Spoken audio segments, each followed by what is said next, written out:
안녕하십니까. 저는 오늘 국회 토론회 장교양 요원 지원센터의 역할과 향후 과제 일부 사회를 맡은 서울시 어르신 돌봄 종사자 종합지원센터 사무국장 임지민입니다.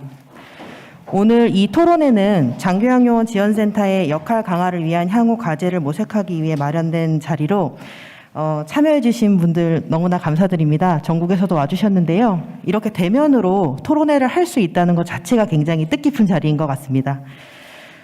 오늘 토론회는 원래 실시간 중계로 예정이 돼 있었는데 앞쪽에 발대식과 연결해서 진행하는 과정에서 당일 영상으로 기록해서 추후에 유튜브에 게재하고 자료도 함께 배포드릴 예정입니다. 오늘 당일로 참석해 주신 분들께는 따로 별도로 연락을 드려서 자료 안내를 진행하도록 하겠습니다. 네, 오늘 국회 토론회는 국회의원 남인순 의원님, 국회의원 김성주 의원님, 국회의원 강병원 의원님, 국회의원 서영석 의원님이 공동 주최해 주셨습니다. 그리고 또 앞전에 일부 행사에서 저희가 전국의 장교양 요원 지원센터 발대식이 개최되고 첫 번째 행사로 공식적인 협의체 활동이 이 토론회로 이제 진행이 되는데요. 그 첫 시작으로 전국 장교양 요원 지원센터 협의체에서 함께해 주셔서 너무나 깊은 감사의 말씀을 드리겠습니다. 네, 본격적인 토론회에 앞서서 먼저 오늘 자리를 공동 주최해 주시고 함께 만들어 주신 분들의 인사 말씀을 좀 청해 보려고 하는데요. 먼저 더불어민주당의 남인순 의원님 지금 열심히 와주고 계시다고 합니다. 그래서 오시는 대로 인사 말씀을 청해서 들어보는 것으로 하고요. 주간단체인 서울시 어르신돌봄 종사자 종합지원센터 최경수 센터장님 인사 말씀을 우선 청해 보도록 하겠습니다. 앞쪽으로 부탁드리겠습니다.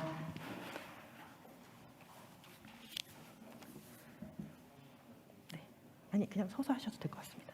네, 안녕하세요. 서울시 어르신돌봄 종사자 종합지원센터장 최경숙입니다. 먼저 이번 토론회를 공동 주최해 주신 남인순 의원님, 김성주 의원님, 강병원 의원님, 서영석 의원님 진심으로 감사드립니다.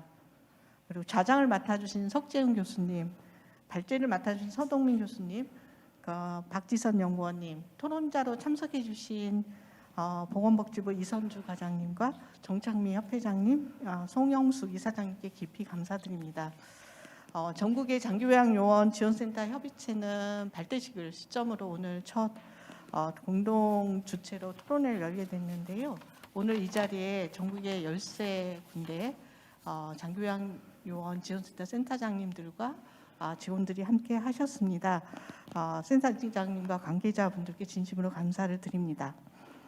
장교양 요원 지원센터는 16년도 5월에 노인 장기요양법 개정으로 장교양의 역량 강화, 권익 향상, 그리고 사회적 인식 개선 등을 위해서 지자체가 설치를 하게 되었는데요.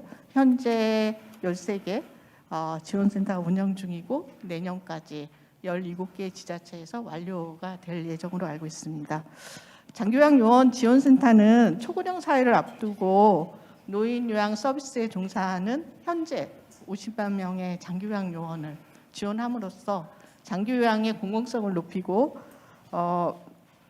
좋은 돌봄을 실현하는 중차대한 역할을 담당하고 있습니다. 작년에 보건복지부 고시 개정을 통해서 건강보험공단 요양보호사 직무교육 기정이 되는 그러한 긍정적인 변화도 있었고요. 그리고 요양보호사 교육체계 개편, 그리고 제3기 장교양 기본계획을 앞두고 있습니다. 이번 토론회를 계기로 장교양 요원 지원센터가 공적 전달 체계로서 역할을 재정립하고, 그리고 장교양 요원의 처우 개선과 좋은 돌봄을 확산하는 데 본연의 역할을 더욱더 충실히 잘 수행해서 발전시켜 나가는 그런 계기가 될 것을 기대하고 있습니다.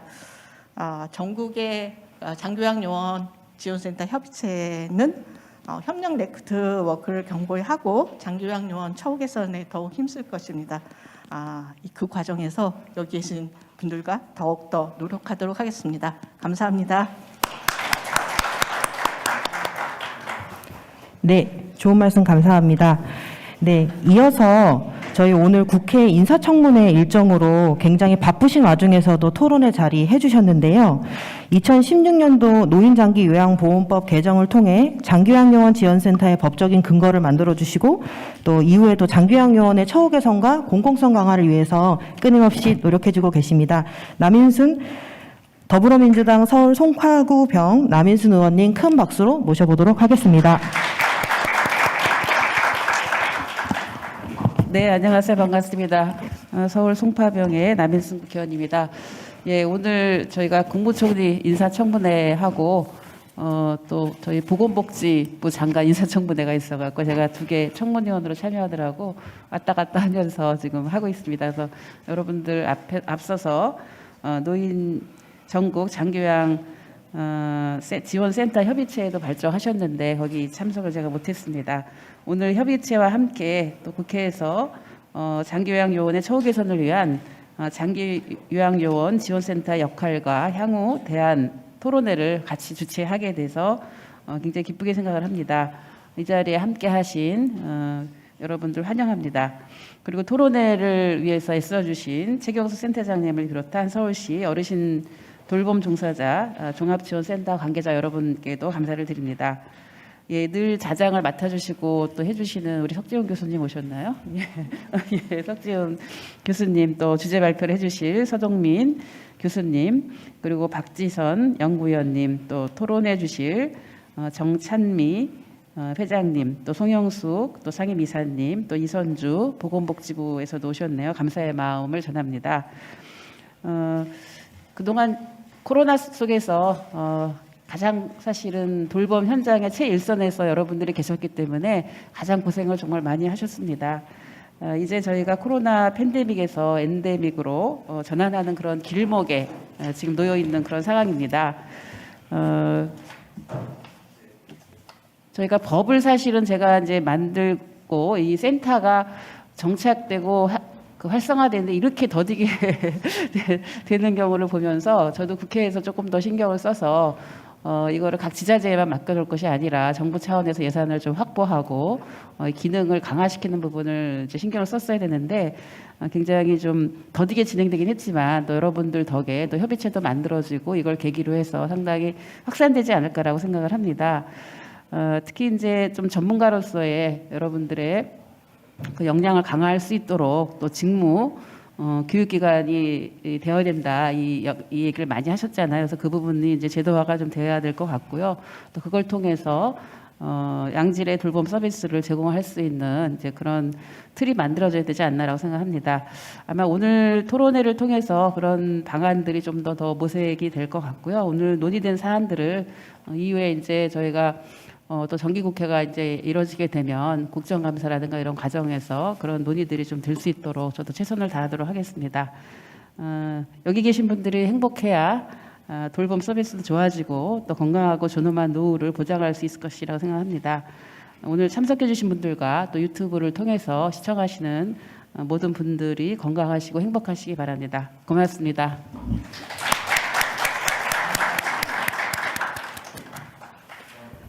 예, 감사합니다. 오늘 이렇게 바쁘신 와중에서도 참석해 주신 의원님 다시 한번 감사드립니다. 이 밖에도 오늘 당일에 참석하시진 못했지만 축하 말씀을 전해주시고 서면으로도 축하 인사를 전해주셨던 많은 분들이 계시고요. 공동 주최해 주신 김성주 의원님, 강병원 의원님, 서영석 의원님 다시 한번 감사드립니다. 오늘 토론회는 장기요양요원 지원센터의 역할 강화를 통해 장기요양요원의 더 나은 돌봄 환경을 고민하는 자리로 만들어졌기에 좀 더 의미 깊은 자리인 것 같고요. 앞쪽 1부의 발대식에 이어서 좀 힘찬 토론으로 진행해보면 좋을 것 같습니다. 네, 그러면 자장이신 한림대학교 사회복지학부 석재훈 교수님과 발제자 2분 그리고 토론자분들을 앞쪽으로 모시고 본격적인 토론회를 진행하도록 하겠습니다. 앞쪽으로 참석을 부탁드리겠습니다.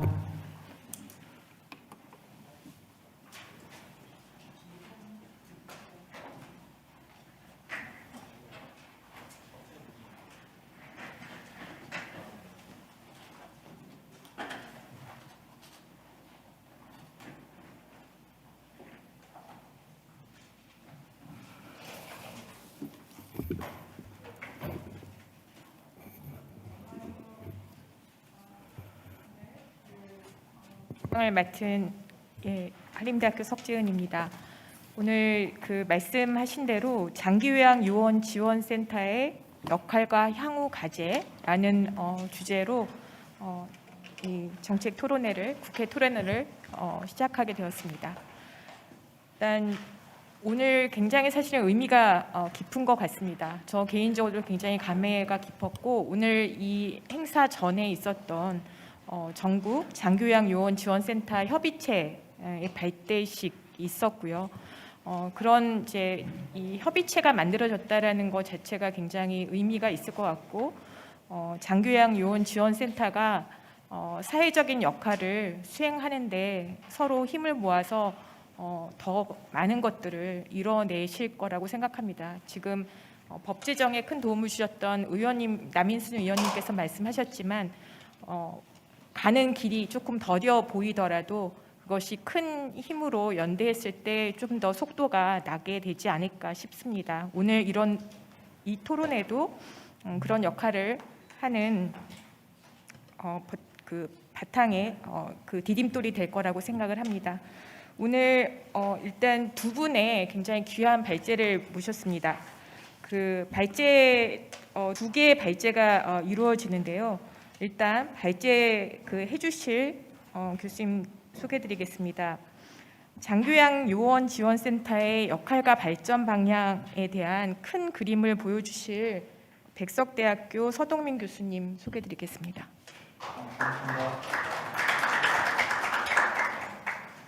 두 번째 그 주제는 실제 조사를 하셔가지고요. 요양보호사 직무교육 실태에 대한 이제 조사를 하신 것을 바탕으로 요양보호사 직무교육 실태와 그다음에 장교양 지원센터의 역할과 과제라는 주제로 박지선 연구원님께서 발제를 해주시겠습니다.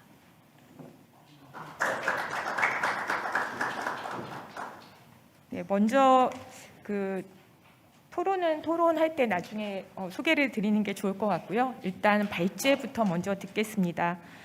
일단 서동민 교수님께 부탁드리겠습니다. 네, 소개받은 백석대학교 사회복지학부의 서동민이라고 합니다. 오늘 사회자님께서 첫 시작 또 뭐 힘찬 출발 이런 말씀을 주셨는데요.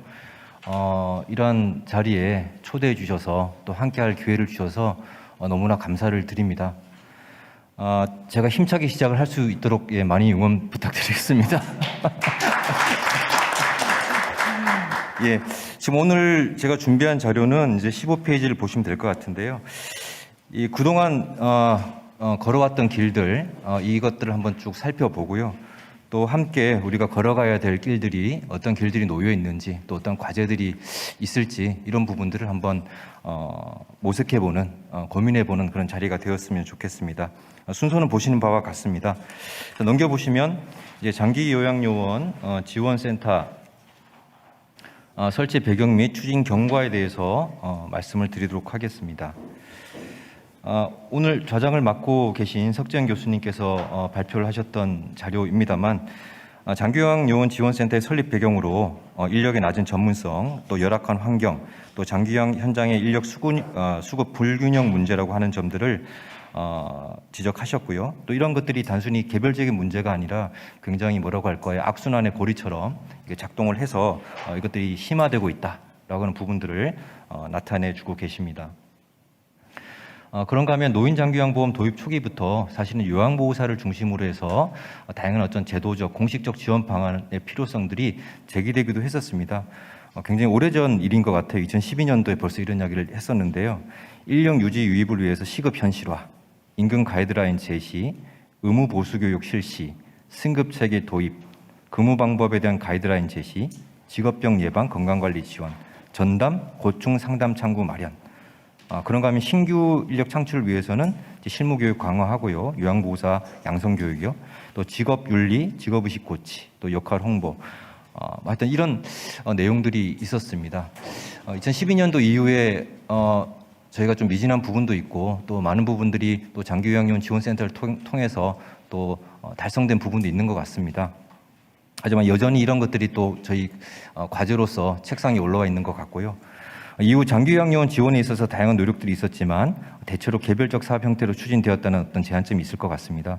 요양보호사 처우 개선비라든지 또는 장기요양 어울림 한마당 축제, 또 요양보호사 네이밍, 심벌마크 표장 등록, 하여튼 다양한 어떤 그런 노력들이 나름대로 있었다라고 하는 부분들도 우리가 기억을 해야 될 필요가 있을 것 같습니다. 그리고 가장 큰 움직임은 무엇보다 장기요양요원 지원센터 설치를 위한 법적 근거가 마련되었다고 하는 점을 둘 수가 있겠죠. 제2차 장기요양 기본계획에 장기요양 인프라 조정 분야의 과제로 장기요양요원 지원센터 설치 확대 방침이 제시된 바가 있습니다. 2017년도 당시에 세계 시도 6개, 이것을 2022년 17개 시도별로 최소 1개 이상 확충하겠다. 라고 하는 어떤 양적인 측면에서 어떤 인프라 확충도 이야기가 되었습니다만, 우리가 좀 더 주목해 볼 필요가 있는 그 부분은요, 아래쪽에 보시면 기능 강화 그리고 전문 사업을 발굴하겠다, 이 부분입니다. 사실은 물리적인 어떤 확충도 중요하지만 기능적인 측면의 어떤 역할 부여라고 하는 부분이 중요하다라고 하는 점을 지적했다고 볼 수가 있겠습니다. 또 넘겨보시면 장기요양요원 지원센터 설치의 필요성 논의와 추진 경과 들을 에서 최근의 어떤 논의들을 보면 어느 때보다 전국적 확산 그리고 역할 확대에 대한 어떤 기대 상승이 일어나고 있는 어떤 시점이 아닐까. 또 오늘 이런 어떤 그 기대들을 반영한 것이 오늘의 이런 자리가 아닐까, 움직임이 아닐까 이렇게 생각을 합니다. 장기요양요원 처우 개선 관련된 조례들이 제정이 되고 있고요. 그리고 장기요양요원 지원센터도 전국적으로 확충되고 있는 중입니다. 특히나 아까 말씀드렸던 기능적인 측면에 있어서도, 사업에 있어서도 장기요양요원 대상의 교육과 권리 그리고 인식 개선 사업 등 영역들로 확대되고 있는 추세입니다. 서울시 같은 경우도 모범적인 사례죠. 그래서 교육권, 건강권, 노동권, 좋은 돌봄, 또 정책 기획 등등 다양한 부분에서 또 역량들을 발휘해주고 계십니다. 장기요양요원 지원센터의 위치와 역할입니다. 이 부분은 법적인 내용이 되겠습니다. 사실 이 법적인 내용들은 저희가 이제 뭐 선언적인 것이다라고 이야기하고 넘어갈 수도 있습니다만, 그동안의 어떤 사회적 이슈라든지 문제 인식이 반영된 결과물이기도 하고요. 그리고 앞으로 사업 운영에 있어서 법적 근거가 된다는 측면에서 매우 중요합니다. 그래서 이 부분을 한번 되짚어 보는 것이 좋겠다고 생각이 드는데요.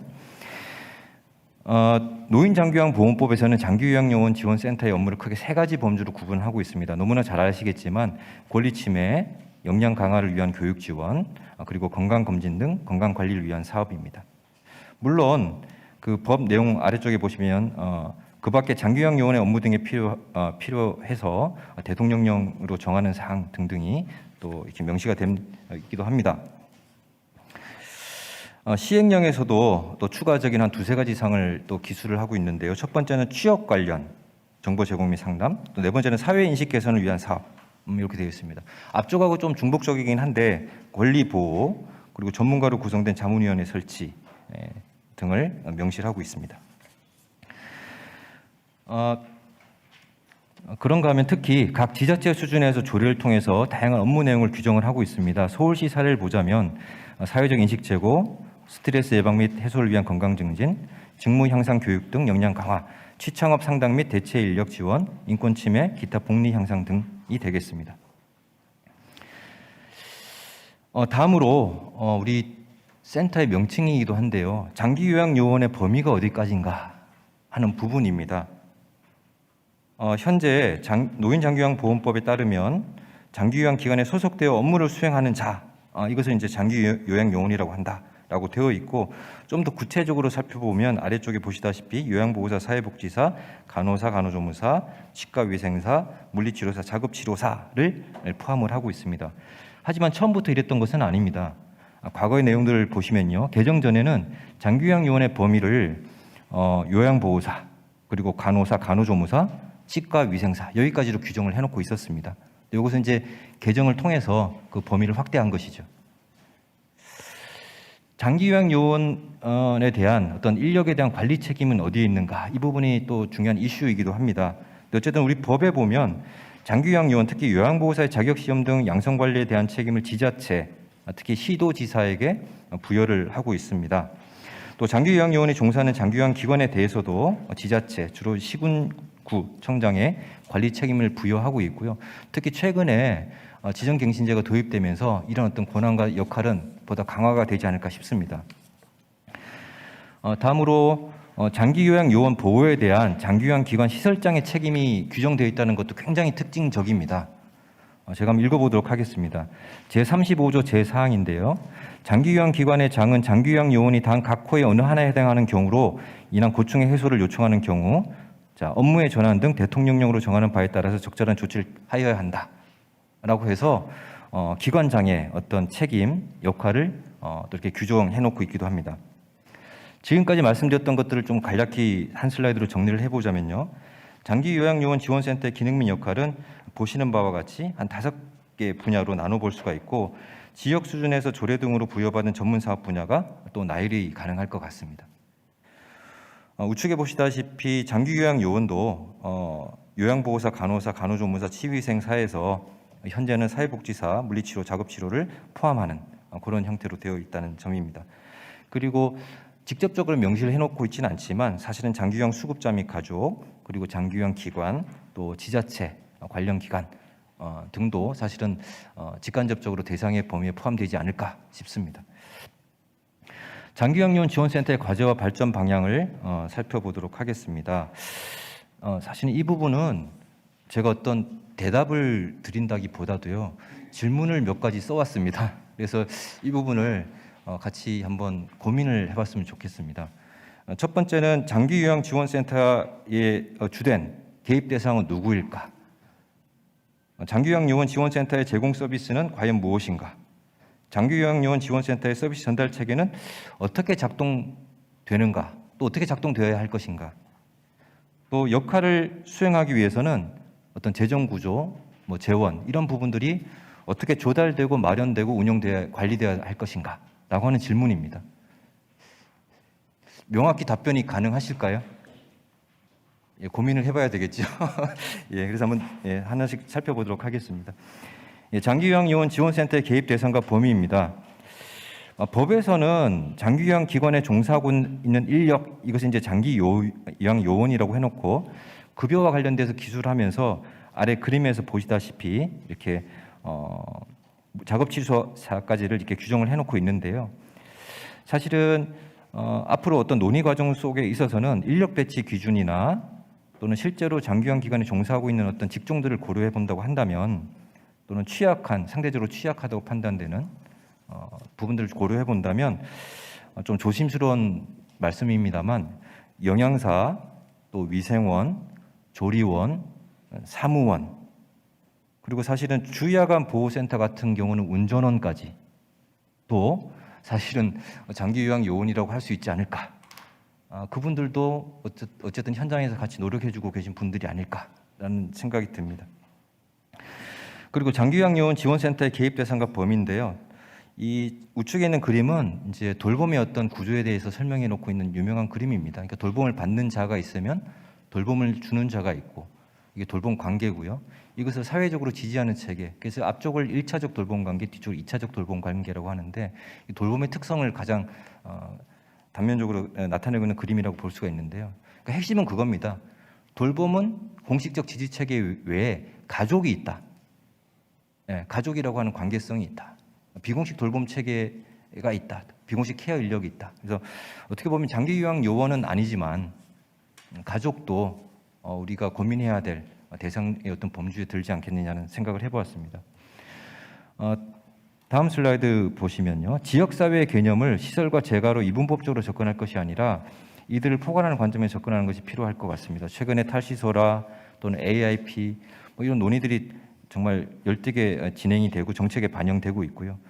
그래서 이런 물결 속에서 장기요양 요원 지원센터의 위치와 역할을 어떻게 할 것인가, 내부적인 어떤 업무로 볼 것인가, 외부적인 관계성으로 볼 것인가, 법제도적인 것까지 우리 같이 고려할 것인가라고 하는 부분입니다.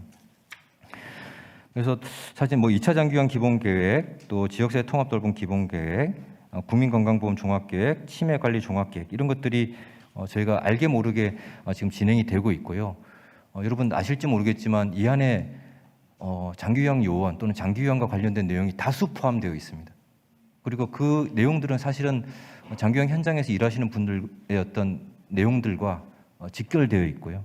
그래서 그런 부분들도 저희가 좀 관심 있게 같이 봐야 될 필요가 있지 않을까 생각이 듭니다.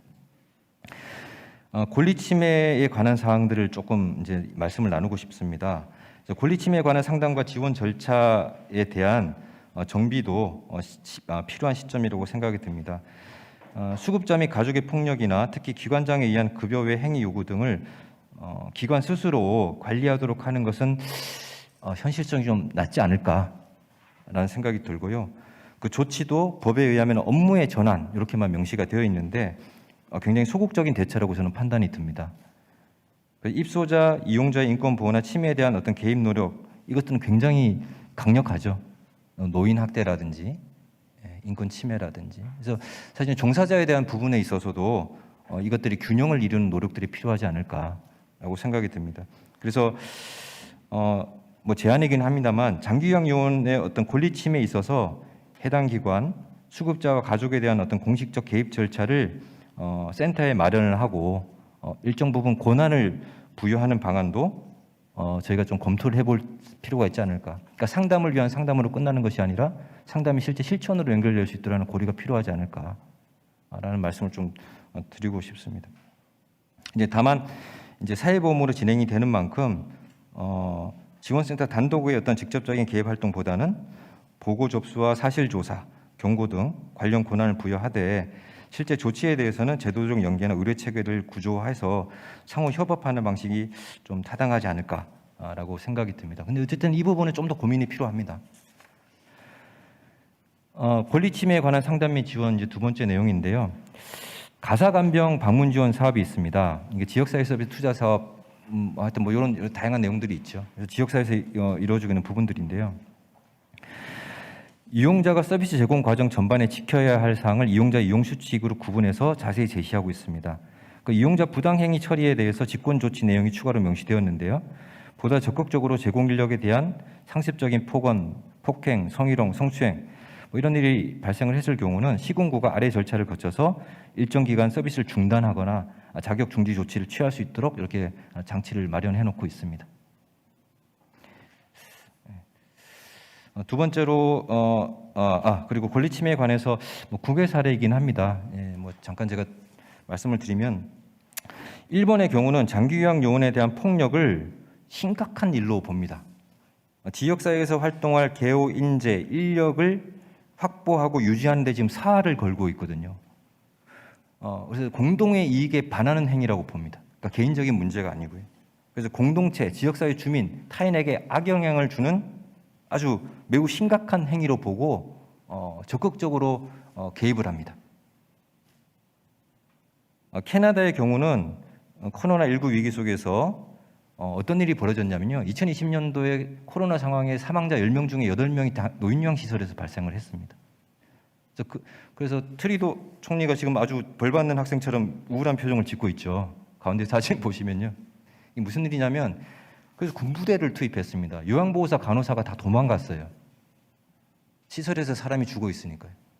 근데 그것이 가능했던 이유가 원인을 파악해봤더니 단기간 시급제 근무자입니다.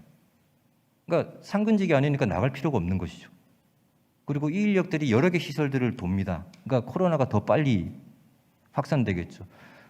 그리고 어떤 보고서에 따르면 소독 장갑을 한 번 쓰지 말고 여러 번 써라. 비용을 아껴야 되니까. 그래서 시설에 대해서 질적 관리라든지 이런 규제 같은 것들을 개입 활동을 하지 않았다. 그것들 이제 뒤늦게 반성을 하는 모습들이 캐나다에 있었거든요.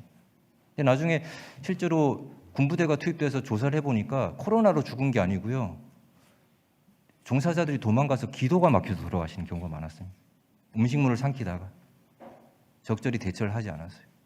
그러니까 그런 사례를 보면서 제가 기억났던 게 온타리오주 주지사가 내장이 끊겨 나가는 고통을 느낀다라고 표현을 했습니다. 저도 그게 기억이 납니다. 그 참상을 보면서. 근데 그것이 단순히 이제 서비스에만 멈춰 있는 것이 아니라 종사자의 처우와도 관련되어 있다는 부분에서 심각성이 있었던 것 같아요. 그리고 또 하나가 외국인 노동자를 많이 썼습니다. 이민자들이죠.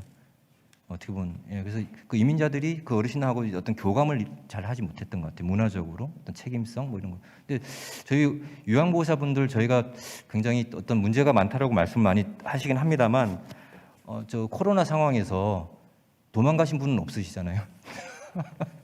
같이 격리돼 계시잖아요.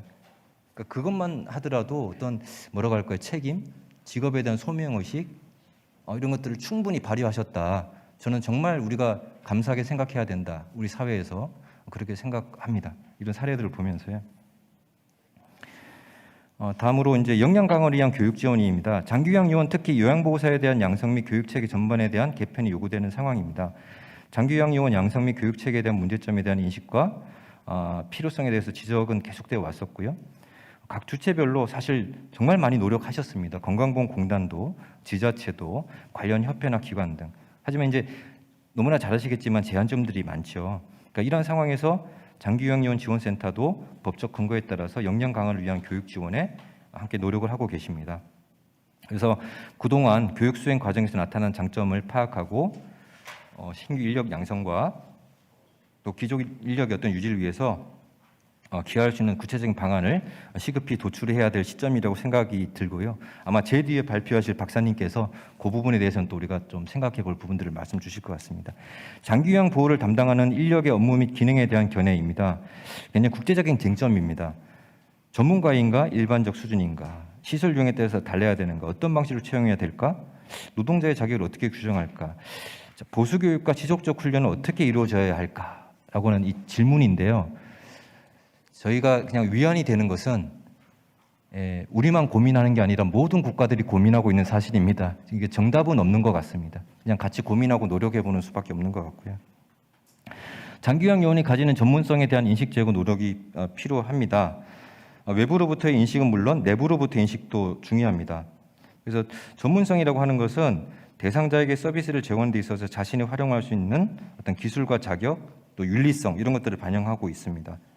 또 전문직은 고정적인 것이 아니라 다시 한번 말씀드립니다만 성취적인 것이고요. 대중의 인정을 위해서 끊임없이 노력을 해야 됩니다. 그리고 이러한 전문성을 확보하는 것은 종사자를 보호함과 동시에 그 수급자, 이용자를 보호하는 효과도 있습니다. 요양보호사는 전문가여야 하는가, 전문성이 있어야 하는가 이 질문 사실 많이 던졌었어요. 현장에서요. 근데 저는 이제 그걸 답을 내기 전에 법을 좀 보도록 하겠습니다.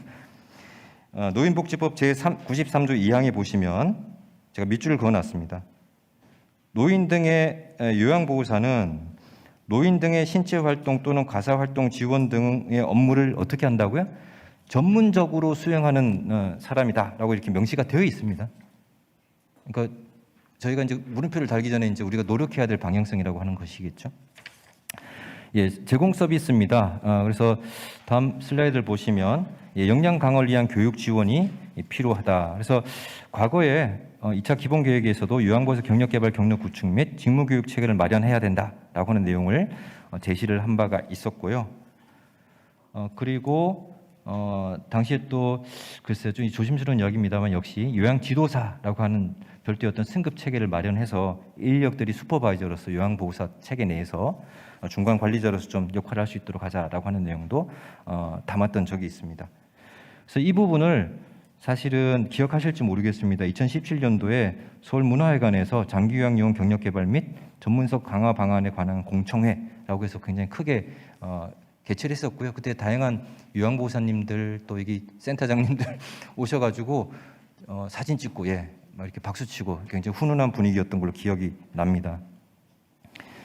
역량 강화를 위한 교육 지원입니다. 그래서 요양보호사 신규 양성 과정 강화. 그래서 지금 요양보호사 교육원에 의한 현행 240시간 교육 과정에 대한 어떤 제한점이 있고요. 이 부분을 제가 양쪽으로도 증가시켜야 되고 시간을 그리고 실적인 어떤 내용이라고 하는 부분도 개편이 필요하다는 데 공감대가 있고요. 또 이미 아마 그 부분은 진행이 될 것 같습니다. 그리고 요양보호사 직무교육의 개편입니다. 직무교육에서 보수교육 체계로의 어떤 전환이 논의가 되고 있는 단계이고, 자 이것이 전문화를 추구하는가, 아니면 표준화할 것인가, 아니면 직무의 전환인가, 직무의 유지인가 이런 부분들의 어떤 질문에 대해서 대답이 가능해야 될 것 같습니다. 그동안 직무교육이라고 하는 형태를 가질 수밖에 없었던 이유가 어떤 법 제도적인 어떤 제한점, 또 교육과정 운영을 위한 어떤 재정적 요인, 또 지역 간 교육 관련 인프라 격차 존재, 또 모든 요양보호사를 포괄할 수 없었던 상황, 뭐 이런 것들이 다 작용했을 텐데요. 어쨌든 만약에 지금 직무교육 체계를 보수교육 체계로 전환한다고 한다면 이러한 부분들을 저희가 해소할 수 있는 방법들을 함께 고민을 해내야 되지 않을까 싶습니다. 예, 혹시 이 자료 보셨는지 모르겠습니다. 관계부처 합동으로 작년 말이었던 것 같은데요. 고령층 돌봄 수요의 양적 질적 확대에 대비해서 돌봄 인력 기관 등 돌봄 인프라를 확충 개선한다라고 하는 것을 발표하였습니다. 이것은 뭐 오늘 함께 해주신 보건복지부뿐만 아니라 타 부처까지 함께 정리되었던 내용인 것 같고요. 이건 이미 뭐 공개가 되어 있습니다. 먼저 돌봄 인력의 전문성 강화 및 수급 부족 대비를 위해서 장기 군속 유도, 교육 체계 강화, 양성 경력 확대 방안 등을 마련한다. 돌봄 인력의 장기 군속 동기 부여를 위해서 요양보호사 중간 관리자 제도를 도입하고 돌봄 인력의 권익 증진을 위해서 4개 시도에 운영 중인 장기 요양 요원 지원센터도 전국 시도로 확대 설치한다. 그래서 근무 경력 5년 이상, 교육 조건 충족, 수가 반영 필요 이런 내용이 있었고요. 또 요양보호사 보수 교육을 법적으로 의무화하는 방안을 검토하고 양성교육 과정의 치매 전문 교육 이수 시간을 확대한다. 요양보호사 수급 부족에 대비해서 교육기관에만 한정되어 있던 양성 경로를 특성화하고 대학 등으로 확대해서 청년층 진입을 유도하는 방안도 추진한다. 이런 내용들이 담겨 있습니다. 예, 다음으로 슬라이드를 보시면 장기요양 요원의 그 전체 양성 및 교육 체계 내에서 장기요양 요원 지원센터의 위치와 역할을 명확히 해야 될 시점이라고 봅니다. 그래서 장기요양 요원 교육에 대한 단편적인 접근보다는 구조적, 연속적 관점에서 접근이 필요합니다. 그러니까 양성이라고 하는 어떤 일시적인 이벤트가 아니라 이것들이 전체적인 어떤 그 경력 개발이라고 할까요? 그 과정에서의 것들이 로드맵이 나와야 되고요. 이것들이 어떻게 지금 지원을 할 수 있을까 하는 부분들도 정리가 되어야 될 사항이라고 생각이 듭니다. 사실은 의무보수 교육이나 승급체계 운영에 관한 검토는 2012년도에 이미 전문가 조사를 했었습니다. 그래서 보험자 및 지자체가 역할을 분담할 것인가, 관련 협회 및 단체가 위탁할 것인가, 그럼 주체가 지자체가 할 것인가, 민간단체가 할 것인가, 보험자가 할 것인가, 방법은 자격시험을 할 것인가, 교육인증제, 또 자연승급제를 할 것인가, 이런 내용들을 담고 있습니다. 그래서 이것들이 가진 각각의 장단점을 저희가 한번 검토를 해봐야 될 것 같고요. 건강검진 등 건강관리를 위한 사업입니다. 그래서 장기 요양 현장, 특히 이제 직접적 대면 서비스를 제공하는 요양보호사 등 인력의 건강 문제는 개인의 문제를 넘어서 기관의 어떤 장기 군속 및 퇴직 문제, 국가적 차원에서 장기 요양 요원의 수급 문제로 연결된다는 점에서 심각하다고 생각이 듭니다. 장기 요양 현장에 특화된 건강관리 사업 발굴 및 추진이 필요하고요. 그리고 장기 요양 요원 지원센터가 건강관리 관련 사업 추진에 있어서 가지는 장점과 함께 제한점도 존재합니다. 그래서 이런 부분들, 법적 제한이라든지 또 함께 사업을 할 수 있는 부분들, 이러한 내용들도 협업 구조를 통해서 검토가 필요하다고 생각이 듭니다. 예, 그리고 제가 내용이 많군요. 자, 취업 관련 정보의 제공 및 상담입니다. 취업 정보 제공의 제 측면을 이용자인 장기요양 요원을 중심으로 구분하여 접근한 것이 타당하다고 봅니다. 그러니까 장기요양 요원이 되기 위해서 자격 취득 및 취업처를 탐색하는 것에 대한 지원, 또 신규 장기요양요원의 구직 활동 지원, 또 장기요양요원이 이직을 했거나 또는 퇴직을 했을 때 재취업에 대한 지원, 또 장기요양요원 기관의 입장에서 구인을 하는 것에 대한 지원도 있을 것 같습니다. 장기요양요원에 대한 낮은 사회적 인식 문제는 여러 조사 결과에서도 동일하게 주요 문제로 지적된 바 있습니다. 개선에 필요한 우선적인 사항으로 제시가 필요하고요. 또 장기요양요원에 대한 사회적 인식 개선의 어떤 추진 전략을 세분화하고 장기요양요원 지원센터가 중추적 역할을 수행할 수 있도록 권한을 부여할 필요가 있습니다. 한 가지만 말씀드린다면 장기요양 요원에 대한 인식 개선도 중요한데요. 수급자의 장기요양 기관의 인식, 그리고 장기요원 간의 인식도 중요하다고 생각이 듭니다. 또 자신이 본인에게 생각하는 인식도 있을 것 같고요. 전달체계에 있어서 장기요양 요원 지원센터에서 제공하는 서비스 전달체계를 구조화하고 이를 원활히 작동하도록 하는 문제는 관리 운영 구조와도 관련된 문제라고 생각이 듭니다. 설치와 관련해서 법에 규정한 바가 있지만 그 원칙이나 기준에 대해서 명확하지 못한 것 같습니다. 그러니까 업무 내용을 봤을 때 아마도 공공성, 책임성과 함께 한 가지를 강조드리자면 독립성이 있지 않을까 싶습니다. 이 세 가지가 중요한 원칙이 돼야 되지 않을까. 그래서 직접 서비스를 제공하는 법인이나 기관이 장기요양 요원 지원센터를 운영할 수 있도록 해야 하는가 하는 문제는 좀 민감하지 않을까. 그리고 만약에 그렇다고 하더라도 그들이 어떤 독립성, 공공성을 확보할 수 있도록 뭔가 법적으로 보장이 되어야 되지 않을까 싶습니다. 전국적 수준에서 장기요양 요원 지원센터의 관리 운영 및 서비스 전달 체계에 대한 개편 논의를 시작해야 될 시점이라고 봅니다. 장기요양 요원 지원센터의 권역 구조를 설계하고 중앙과 광역, 기초 단위의 관리 운영 및 서비스 전달 체계를 구조가 필요하다고 생각이 듭니다. 장기요양 요원 지원센터의 서비스 전달 체계에서 접점을 보다 다양화할 수 있도록 지원하는 것도 중요할 것 같고요. 그리고 재원과 관련된 부분에 있어서도 우선은 장기요양 요원 지원센터의 재원 및 재정 구조에 대한 종합적인 현황 및 실태 파악이 요구되고, 두 번째로 그 센터가 본연의 기능과 역할을 수행할 수 있도록 재정적 지원 기반도 마련할 필요가 있어 보입니다.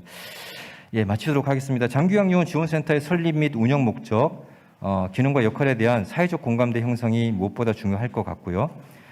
또 장기요양 요원 지원센터에 대한 어떤 패러다임 전환이 필요한 시점이라 생각됩니다. 그러니까 왜 장기요양 요원을 지원해야 할 것인가? 장기요양 요원 지원센터가 이때 왜 그 역할을 해야 될 것인가라고 하는 부분이 명확히 전달이 돼야 될 것 같습니다. 예를 들면 1번의 관련법을 보면요, 장기요양 요원의 처우 개선의 목적은 지역 주민이 그 지역을 떠나지 않고 장기요양 상태가 되었을 때도 안심하고 서비스를 받을 수 있도록 하기 위해서 안정적인 장기요양 인력의 수급을 위해서 처우를 개선한다, 이렇게 명시가 되어 있어요. 그래서 그 부분에 대해서 저희가 사회적으로 합의한다고 한다면 지자체에서 지역 주민들께서 반대할 이유가 없으시겠죠. 또 외부 환경 변화에 따라서 관련 제도와 사업 기관과의 관계 절동도 중요한 상황이라고 생각이 듭니다. 예, 경청해 주셔서 감사합니다. 네, 지금 서동민 교수님께서 그 발제해 주신 내용은 사실 지금 여기 현장에 계신 장기요양 그 요원 지원센터를 전국에서 운영하고 계시는 분들께 굉장히 중요한 가이드라인이 될 것 같습니다. 서동민 교수님은 워낙에 장기요양 인력에 대해서도 오랫동안 연구를 해오셨기 때문에 지금 장기요양 요원 지원센터가 어떠한 사회적 미션을 수행해야 되고 어떠한 과제들을 해나가야 되는지에 대해서 교과서만큼 아주 친절하게 사실은 안내를 해주고 있고요. 또 오늘 발표 시간이 좀 제한되어 있었지만 어쨌든 그래도 충분히 전달이 됐을 거라고 생각을 합니다. 네, 두 번째 발제는 박지선 박사님께서 해주실 텐데요. 박지선 박사님은 사실 요양 현장에서 오랫동안 근무를 하시고 또 다시 일본에서 공부를 하시고 그 다음에 다시 요양 현장에서 이 현장의 목소리들을 잘 전달하는 역할들을 해주고 계십니다. 그래서 무엇보다 생생한 발표가 될 것 같습니다. 예, 안녕하세요. 서울시 어르신 돌봄 종사자 종합지원센터 박지선입니다. 앞서서 서동민 교수님께서 그 장기요양 요원 지원센터 역할과 과제에 대해서 거시적인 측면에서 좀 말씀을 해주신 것 같습니다. 저는 그 요양보호사 직무교육 부분으로 좀 좁혀서 이 실태조사 결과와 함께 이 부분에 대한 장기요양 요원센터 역할과 과제에 대해서 말씀드리고자 합니다. 네, 먼저 연구 배경입니다. 그동안 이 돌봄은 공기처럼 좀 존재했던 것 같습니다. 우리 생활에 이렇게 스며들어 있기는 하지만 이 부족해지기 전까지는 그 중요성을 크게 인식하기 어려운 것 같습니다. 그런데 이번에 코로나 팬데믹으로 이 돌봄의 가치를 새삼 좀 알아차리게 되면서 이 돌봄 노동을 수행하는 요양보호사 역할에 대해서도 이제는 사회의 필수 인력이라고 할 만큼 그 중요성이 조금씩 부각되고 있는 것 같습니다. 이러한 요양보호사가 제공하는 이 돌봄 서비스는 기계 돌리듯이 할 수 있는 일이 아닙니다. 상대방의 감정과 상황을 좀 면밀히 파악하면서 배려해야 하고 또 돌봄을 받는 어르신이 수치심을 갖지는 않으실지 어르신의 정서적 측면에서도 민감하게 살펴야 하는 정서적 기술이 요구되는 관계 노동이라고 할 수 있습니다. 그런 면에서 돌봄 서비스의 질은 이 요양보호사의 직무 자질이나 역량에 의해서 좌우된다고 할 수 있습니다. 그러나 이런 그 돌봄 서비스가 그간 공급에 지나치게 좀 치중하면서 이 공급을 키우기는 했지만 이 공급 체계의 핵심이라고 할 수 있는 요양보호사의 자질과 능력에 있어서는 조금 상대적으로 잘 챙기지 못하지 않았나 싶습니다.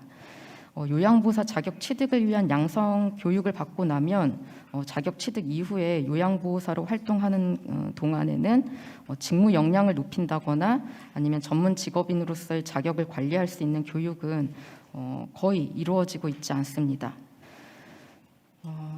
요양보호사 직무교육에 관한 법제도 현황에 대해서는 앞에서 서동민 교수님께서 충분히 말씀해 주셨기 때문에 이 부분에 대해서는 넘기도록 하겠습니다. 다음으로 요양보호사 직무교육 수행주체 현황에 대한 부분입니다. 크게 세 가지 수행주체로 좀 나눠볼 수 있겠습니다. 첫 번째로 국민건강보험공단에서 지정한 민간 요양보호사 직무교육 기관에서의 직무교육입니다.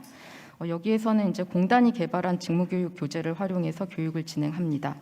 교육 대상은 월 60시간 이상 서비스를 제공하는 재가방문 요양보호사이고 또 교육을 이수한 경우에는 연 8시간에 한해서 방문 요양급여 제공 시간으로 인정하는 유급교육으로 진행되고 있습니다.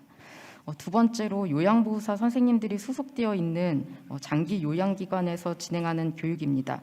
이것도 관련 고시에 근거해서 장기 요양기관에서 모든 직원들에게 연 1회 이상 급여 제공 수준 향상을 위해서 10개의 주제가 있는 급여 제공 지침 교육을 진행하고 있습니다.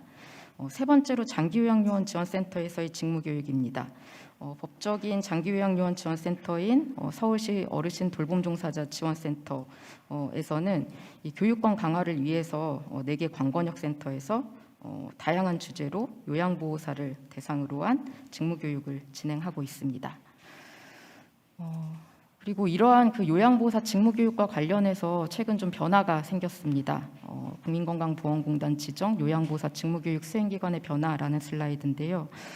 그동안은 공단 지정을 받은 그 민간 직무교육기관이 요양보호사 직무교육을 위탁받아서 수행해 왔었습니다. 아시다시피 지난 연말에 장기요양요원지원센터 직무교육 기관 지정과 관련한 고시가 개정되었고 그것을 계기로 장기요양요원지원센터도 앞으로 공단이 지정하는 요양보호사 직무교육 기관으로서의 역할을 수행할 수 있게 되었습니다. 그래서 4월부터 본 종합지원센터에서 요양보호사 직무교육기관으로서 역할 수행을 지금 준비하고 있는 상황입니다. 이러한 상황으로 요양보호사 직무교육의 공공성 강화라는 측면과 또 양질의 그 교육 개발을 통한 요양보호사 직무 역량 강화라는 측면에서 요양보호사 직무교육기관으로서 앞으로 장기요양요원지원센터 역할 기대가 높아질 것으로 보입니다. 이런 제반 배경 속에서 이번에 종합지원센터에서는 요양보호사 직무교육 실태조사를 실시했고요. 그래서 이 결과를 토대로 요양보호사 직무교육의 공공성을 높이기 위한 장기요양요원지원센터 역할과 과제를 모색해보고자 했습니다. 다음으로 조사 개요입니다. 이번 조사는 서울 지역 재가방문 요양보호사를 대상으로 진행되었습니다. 직무교육 참여 경험과 욕구를 살펴본 실태 조사입니다. 조사 참여자는 국민건강보험공단이 지원하는 그 민간 직무교육기관 교육에 참여한 경험이 있고 또 서울시 어르신돌봄종사자 지원센터 직무교육 참여 경험이 있으면서 소속 장기 요양기관에서의 직무교육 참여 경험이 있는 분들로 제안했습니다. 그렇게 해서 이 세 가지 교육에 모두 참여한 경험이 있는 분들 중에서 본 조사 참여를 수락하신 분들을 대상으로 해서 총 166명의 그 자료가 수집되었습니다. 참고로 조사에 그 종합지원센터를 비롯해서 동북지원센터와 동남지원센터에서 함께해 주셨습니다. 조사 방법은 그 조사원과 1대1로 대면해서 조사원의 설명을 듣고 참여하시는 분들이 설문에 직접 답하는 방식으로 진행했습니다.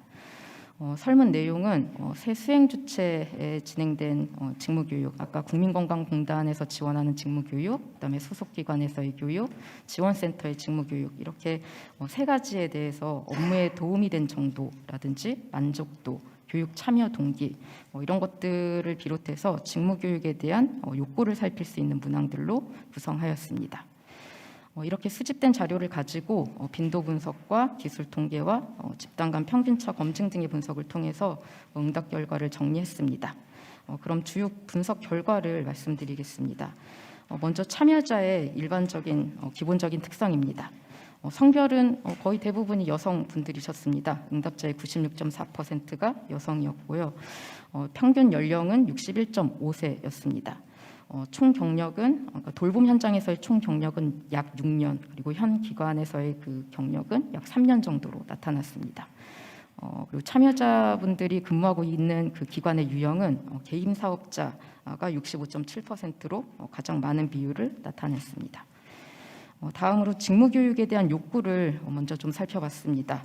요양보호사 선생님들이 선호하는 교육 방법과 유형에 대한 욕구입니다. 선호하는 교육 방법은 실습 등과 같은 참여형 강의가 가장 많았고요.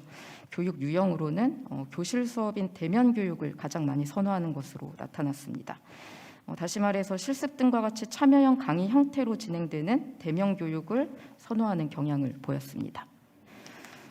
다음으로 직무교육에 참여하는 데 있어서 장애가 되는 요인에 대해서 살펴봤습니다. 그 결과 교육받을 시간이 부족하다라는 응답이 가장 많았습니다. 아마도 근무 시간 내에 직무교육을 받을 수 있는 여건이 조성되어 있지 않은 점이 반영된 결과라고 보여집니다. 다음으로 지원센터의 그 직무교육에 대한 만족도와 중요도에 대해서도 물었습니다. 그 결과 이 만족도와 중요도가 모두 높은 항목을 보니 교육 내용의 전문성, 강사의 강의 준비도, 강사의 학습자 이해 고려 정도, 교육 방법 이런 것들로 나타났습니다. 결국 이 부분이 요양보호사가 평가했을 때 지원센터 직무교육의 강점이다라고 볼 수 있겠습니다.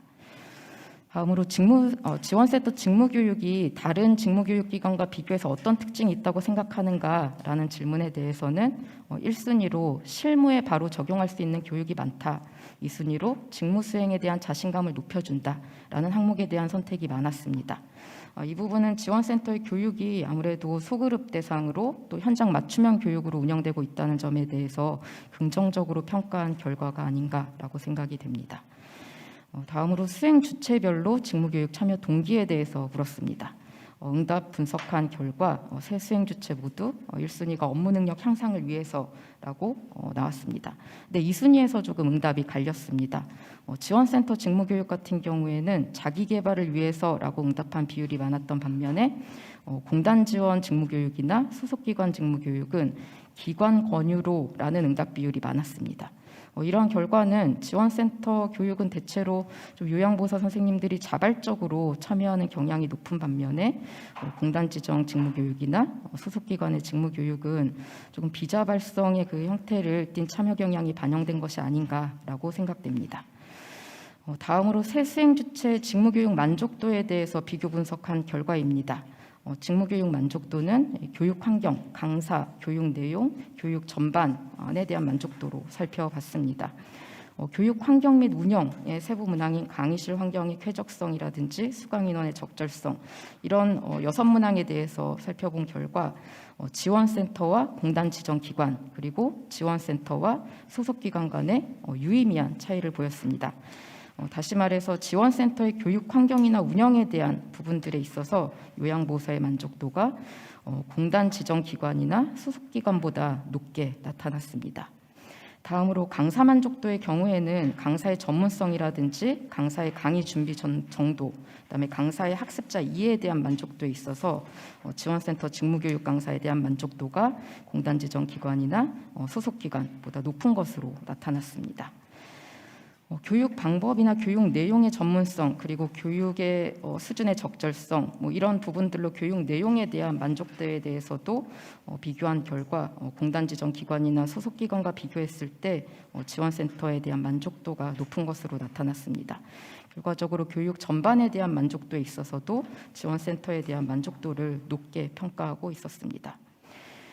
다음으로 수행주체별 직무교육이 업무에 도움이 된 정도에 대해서 비교해 보았습니다. 직업적인 성장이나 역할, 아니면 역량 강화 이런 부분들에 있어서 전반적으로 도움이 되었다고 생각하는지, 그리고 돌봄 기술을 습득하는 데 얼마나 도움이 되었다고 생각하는지, 또 교육을 통해서 업무 수행 능력이 향상되었다고 생각하는지 이러한 질문들로 물었습니다.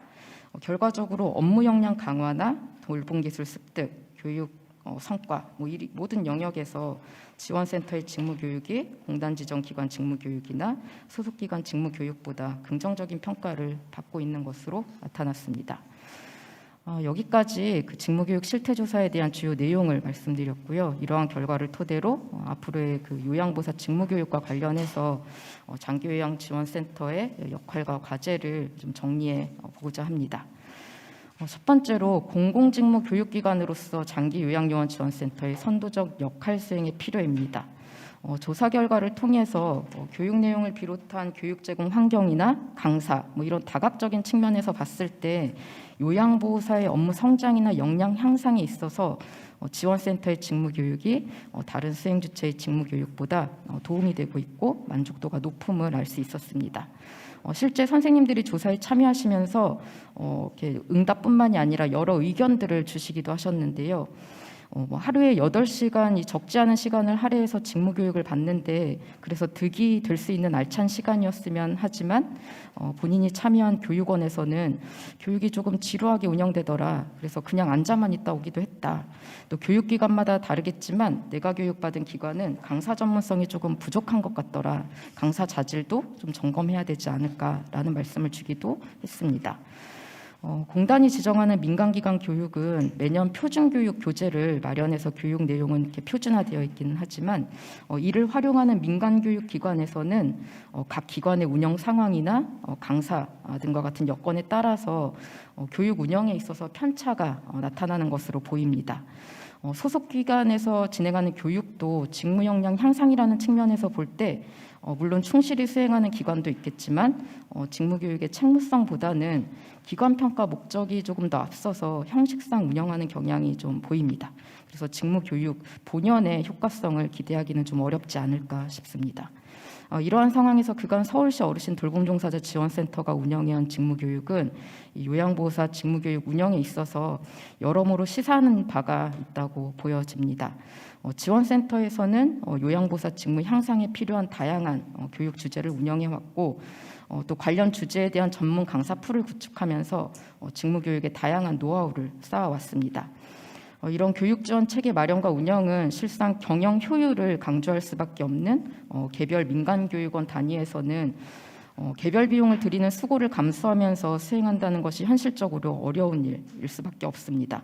그래서 이런 측면에서 요양보호사 직무교육의 질과 또 운영의 안정성을 도모하기 위해서는 이미 법적으로도 요양보호사 교육 사업을 담당하도록 규정되어 있고 또 직무교육이 주요 사업으로 장착되어 있는 장기요양요원 지원센터 역할이 더욱 중요할 수밖에 없지 않을까라는 생각이 듭니다. 서울 지역의 이야기를 중심으로 하고 있었지만 이런 공공직무교육기관으로서의 장기요양요원 지원센터의 역할은 지금 전국에 또 설치되어 있고 앞으로 설치될 장기요양지원센터의 주요 역할로서 강화될 필요가 있다고 생각이 듭니다. 두 번째로 요양보호사 직무교육의 질적 향상을 도모하기 위한 과제입니다. 요양보호사 자격증 소지자가 아닌 요양보호사가 전문 직업인으로서 거듭날 수 있도록 직무교육의 질적 향상 노력이 꾸준히 이루어져야 할 것입니다. 공단 지정 교육기관의 직무교육은 요양보호사의 직무 능력 향상을 위한 교육 주제와 내용을 표준화해서 다루고 있다는 점에서 의미가 있다고 할 수 있겠습니다. 그러나 가장 큰 한계점은 이것을 활용할 때 있어서 맞춤형 교육이나 교육의 유연한 운영을 발휘하기에는 어려움이 좀 있지 않나 싶습니다. 특히 직무 역량이나 경력 등이 고려되지 않고 일관된 교육으로 진행되고 있기 때문에 교육을 받는 사람에게 있어서는 거의 동일한 주제가 매년 반복되는 형태로 느껴질 수밖에 없을 것입니다. 이러한 부분은 실태조사 결과에서도 보여지듯이 교육에 대한 만족도나 돌봄기술 습득에 도움이 된 정도, 업무 활용도 이런 부분에 대해서 상대적으로 좀 낮게 나타날 수밖에 없는 요인이 아닐까 싶습니다. 연구 배경에서도 말씀드린 바와 같이 돌봄 서비스는 개인의 역량에 의존하는 경향이 크다는 점에서 서비스의 질적 차이를 좁혀가기 위해서는 요양 인력의 그 직무 역량을 높여갈 수 있는 교육이 체계적으로 운영될 필요가 있을 것입니다. 따라서 요양보호사를 위한 정기적인 교육이나 다양한 교육 방법을 고안해서 양질의 직무교육 체계가 구축될 수 있도록 해야 할 것입니다. 관련해서 종합지원센터에서는 이 현장 욕구를 반영한 맞춤형, 현장 밀착형 교육을 시도해 왔습니다. 교육 내용 측면에서는 좋은 돌봄 가치와 지식, 기술이 잘 배합된 커리큘럼을 확산하기 위해서 돌봄 기술뿐만 아니라 좋은 돌봄, 자기 돌봄, 안전, 노동이권 등 교육 주제의 키워드를 확장하면서 다양한 주제의 교육을 구성해 왔습니다. 방법적 측면에서도 소집단, 실습형, 참여형 수업으로 운영하면서 실무 활용성이 높은 교육을 실시하고자 노력해 왔습니다. 무엇보다 교육 강사로 학계나 현장 전문가 등 다양한 강사풀을 구축하면서 현장의 생생한 그 사례 중심 교육이 이루어질 수 있도록 해왔습니다. 그 결과가 이번 실태조사에서 새 수행 주체를 비교 분석했을 때 지원센터 교육이 요양보호사 선생님들로부터 긍정적인 평가를 받는 결과로 이어진 것이 아닌가라는 생각이 듭니다. 다시 말해서 지원센터 직무교육에 대한 긍정적인 평가 배경에는 현장 맞춤형 교육, 소집단 참여형 교육, 전문성 높은 강사풀 구축, 현장 욕구를 반영한 다양한 교육 주제, 그리고 코로나 확산과 함께 더해진 이 접근성을 고려한 온라인 교육 플랫폼 구축이라는 지원센터 직무교육의 특징이 장점으로 작용한 게 아닌가 싶습니다. 마지막으로 직무교육 대상 확대와 관련 지원을 마련하기 위한 구체적 논의의 필요입니다. 이 부분은 장기요양요원 지원센터의 역할과 과제라기보다는 장기요양요원 지원센터를 조금 넘어선 구조적 개선 과제라는 점에서 발표에서는 조금 넘기도록 하겠습니다. 이어지는 추가 자료는 종합지원센터의 현장 맞춤형 그 직무교육 개발과 수행 성과를 정리해 놓은 자료입니다. 좋은 돌봄의 가치나 이론과 경험적 지식 그리고 실천 기술을 배합해서 요양보호사의 업무 활용도를 높이고자 한 교육개발 과정이고 그렇게 해서 8종의 그 돌봄 실천 기술 교환과 그다음에 7주제의 돌봄 실천 윤리 교재를 개발했습니다. 그래서 이를 위해서 이제 현장성과 이론성을 가진 연구진들이 참여했고요. 이런 교육 자료를 활용해서 연구진이 또 직접 강의함으로써 교육의 효과성을 극대화하고자 하였습니다. 2021년에는 교재를 발전시켜서 슬기씨 돌봄을 부탁해라는 어르신 돌봄을 위한 안내서를 발간하였고요. 또 다른 보급 루트로 개발된 교환과 교재를 활용해서 온라인 교육 콘텐츠를 만들어서 종합지원센터 온라인 교육 플랫폼인 돌봄 이룸에 이 강의 영상 자료를 탑재해서 더 많은 요양보호사가 이 교육에 참여할 수 있도록 하고 있습니다. 이런 노력들이 이번 직무교육 실태 조사 결과 이 지원센터의 직무교육에 대한 높은 만족도와 업무 역량 향상에 도움이 되었다라는 이제 평가가 이루어진 배경이 아닐까 생각하고 있습니다. 네, 그럼 이상으로 발표를 마치겠습니다. 감사합니다. 네, 박지선 박사님 감사합니다. 지금 이 장교양 요원센터가 사실 굉장히 귀중한 그 공공 전달 체계잖아요. 장교양 요원을 지원하는 굉장히 중요한 공공 전달 체계가 장교양 요원의 역량 강화를 위해서 공적인 직무 교육 기관으로서의 가능성 그리고 그것들의 우수성들을 이제 입증할 수 있는 경험들을 공유해 주신 것 같습니다. 다음으로는 정말 귀하게 모신 그 세 분의 토론자를 모시고 오늘 발제 내용과 그다음에 전체적인 장기요양 요원센터의 역할과 과제에 대해서 토론을 청해 보고자 합니다. 먼저 순서대로 토론자를 일단 소개를 해드리겠습니다. 먼저 서울요양보호사협회 협회장으로 계신 정찬미 협회장님이십니다. 네, 그다음에 사회협동조합 강북 나눔 돌봄센터 이사장이신 송영숙 이사장님이십니다. 네, 그다음에 보건복지부의 요양보험 운영 과장이십니다. 네, 너무 그 귀한 시간 같이 해주셔서 감사드리고요. 토론 순서대로 듣겠습니다. 먼저 정찬미 협회장님께 부탁드리겠습니다. 안녕하십니까. 서울요양보호사협회 회장 정찬미입니다. 오늘 이렇게 뜻깊은 자리에 서울요양보호사가 함께하여 되어 영광스럽습니다.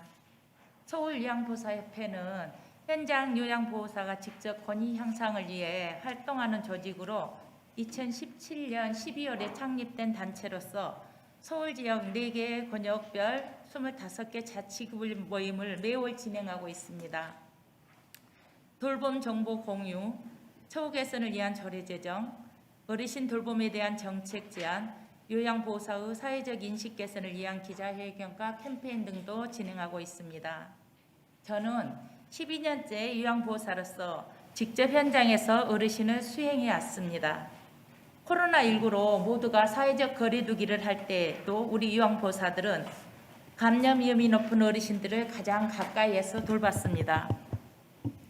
요양보호사는 필수 노동자로는 인정받았지만 여전히 열악한 돌봄 현장에서 성희롱 등이나 폭언 등에 시달리며 일하고 있지만 적절한 보호를 받지 못하고 억울한 일을 당해도 일자리를 잃지 않으려면 참고 일을 해야만 하는 상황이 계속되고 있습니다.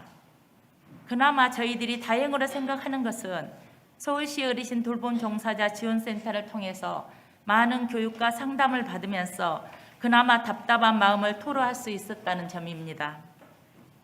앞으로 지원센터의 역할이 더욱 강화되어 권리 침해에 대한 상담 및 지원을 하는 기관으로 지역 차원에서 어르신 돌봄을 총괄하는 컨트롤 타워 역할을 해주기를 바랍니다.